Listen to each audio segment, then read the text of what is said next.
जय श्री कृष्ण। राधे राधे।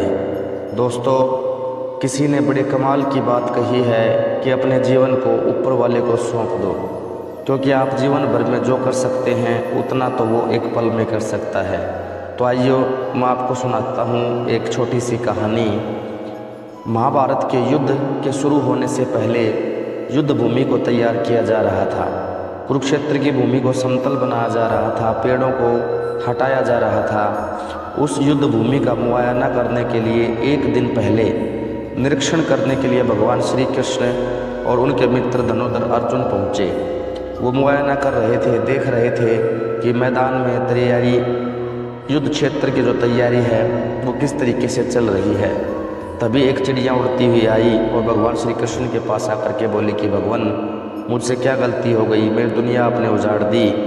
यहाँ युद्ध भूमि को तैयार किया जा रहा है, पेड़ों को गिराया जा रहा है। एक हाथी ने आकर के मेरा पेड़ गिरा दिया, मेरा घोंसला उस पर था, वो घोंसला गिर के ज़मीन पर आ गया। उसमें नन्हे नन्हे बच्चे हैं, हमारी जान बचा लीजिए भगवान, सब कुछ आपके हवाले है।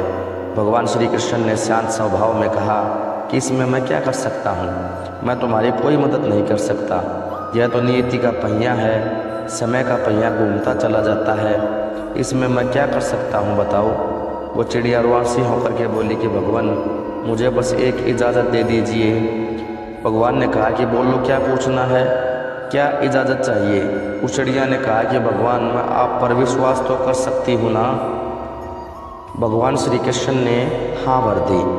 अगले दिन युद्ध शुरू हुआ और युद्ध की शुरुआत से पहले भगवान श्री कृष्ण ने अपने दोस्त अर्जुन से कहा, अपने मित्र से कहा कि मुझे अपना धनुष और एक तीर दे दो, एक बाण दे दो। अर्जुन ने अपना धनुष सौंपने से पहले पूछा कि केशव, आपने तो प्रतिज्ञा ली थी कि आप शस्त्र नहीं उठाएंगे, क्योंकि अर्जुन की भगवान को शस्त्र क्यों उठाना पड़ रहा है, ऐसा क्या हो गया। ऐसा अर्जुन सोचने लगा।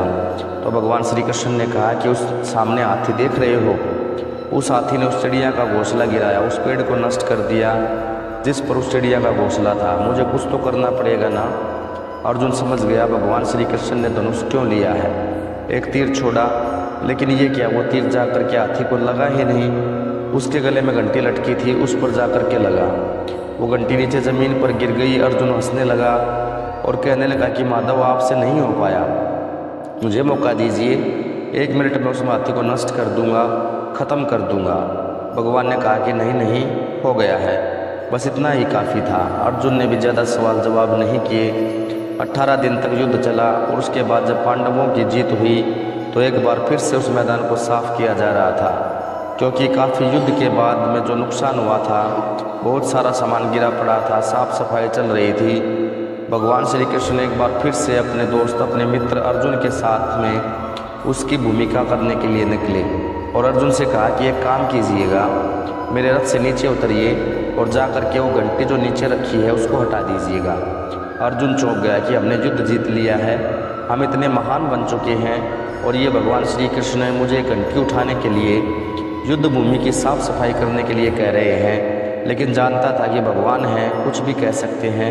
रथ से नीचे उतरा, जाकर के उस घंटी को उठाया, साइड किया और जैसे उस घंटी को उठाया वैसे उसके नीचे से नन्हे नन्हे बच्चे चिड़िया के फड़फड़ाते हुए उड़ान भर ली। उन्होंने वो उड़ गए। अर्जुन की आंखें नम हो गई। उस घंटी के नीचे था वो घोंसला उस चिड़िया का जो मदद मांगने आई थी। 18 दिन के युद्ध में वो चिड़िया और उसके बच्चे सुरक्षित रहे, क्योंकि घंटी वहाँ पर उनका सुरक्षा कवच बनकर उनकी रक्षा कर चुकी थी। चिड़िया ने शुरुआत में सिर्फ ये कहा था कि क्या भगवान, मैं आप पर विश्वास तो कर सकती हूँ ना, और भगवान ने हाँ भी भरी थी। दोस्तों, कहानी बहुत छोटी है लेकिन हमें सिखाती है कि दुनिया में हमारे सामने चाहे जो परिस्थिति आ जाए, एक काम कीजिएगा, अपने जीवन को ऊपर वाले को सौंप दीजिएगा, क्योंकि आप जीवन भर में जितना कर सकते हैं उससे कहीं ज़्यादा तो वो एक पल में कर सकते हैं।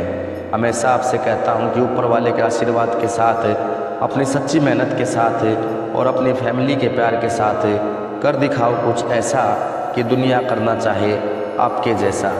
अगर कहानी पसंद आई हो तो चैनल को लाइक, शेयर और सब्सक्राइब ज़रूर कर दीजिएगा। ऐसे ही ज्ञान से भरी कहानी आपके लिए लेकर आता रहूँगा। जय श्री कृष्ण, जय श्री कृष्ण। राधे राधे।